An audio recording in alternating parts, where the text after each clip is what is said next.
Tara, samahan niyo ako magluto ng chicken curry.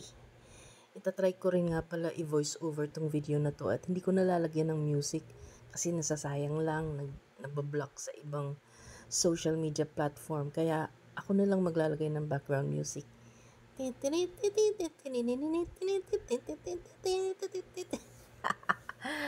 O, diba? Sarili kong komposisyon yun kaya hindi pwedeng makopyright yun.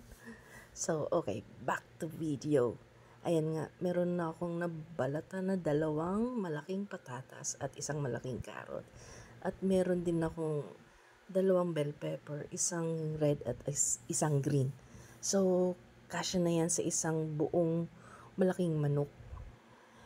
At ito nga palang lulutuin ko is pambuong araw na ulam na namin. Ano yung sa almusal, yun din ang ulam namin pagdating sa dinner. Isang luto na lang kasi hindi naman kami nakapag lunch ng sabay-sabay kasi yung mga bata nasa school naman at kami tulog din kami sa umaga kasi nga panggabi yung work namin. At wala na rin kaming masyadong time sa gabi para magluto ng dinner. Kaya kung ano yung ulam sa lunch, ganun pa rin sa dinner. Kagandahan nga lang yung mga bata, hindi mareklamo. Hindi sila yung tipong umaayaw pag naulit na yung ulam. Hindi naman sila ganun. As long as ako nagluto, masarap yan. Kaya okay lang sa kanila ulit-ulit. So, eto na nga, meron din akong bawang. Tinatadtad ko na yung bawang, tsaka 1 malaking sibuyas, at tsaka yung manok. Frozen yan, nakalimutan ko ilabas agad, kaya medyo matigas pa. Pero carry na yun. Ginisa ko na yung bawang at isasabay na rin natin yung sibuyas para sabay na sila maluto. And then, ito na nga, ilalagay ko yung manok ng medyo close pa sila. Hindi pa na to masyado. Frozen na frozen pa yan, pero carry lang. Yan, matutunaw din yung yelo na yan. At mga pampalasa, paminta, asin, and 2 piraso ng bay leaves.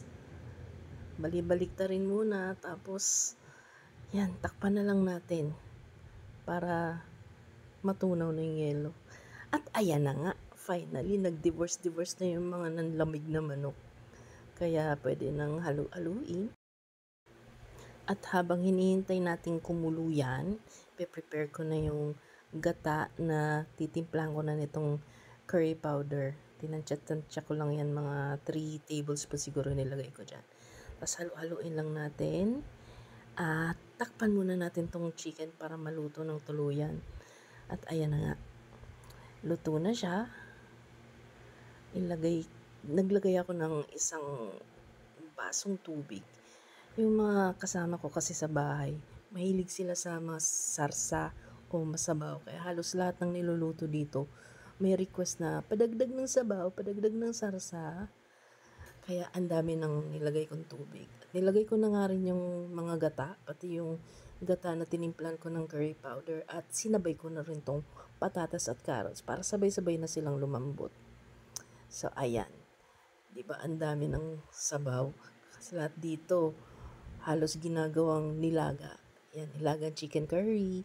Meron kaming nilagang kare-kare, nilagang menudo, nilagang afritada. Pero ang hindi lang namin nilalagyan ng sabaw is yung adobo. Mas gusto namin lahat yung adobong tuyo. Doon naman kami nagkakaisa. So, ayan. Huling kulo na lang. At ilalagay ko na rin yung ating bell pepper. At takpan lang ng konti, patayin ng apoy, and ready na ang chicken curry!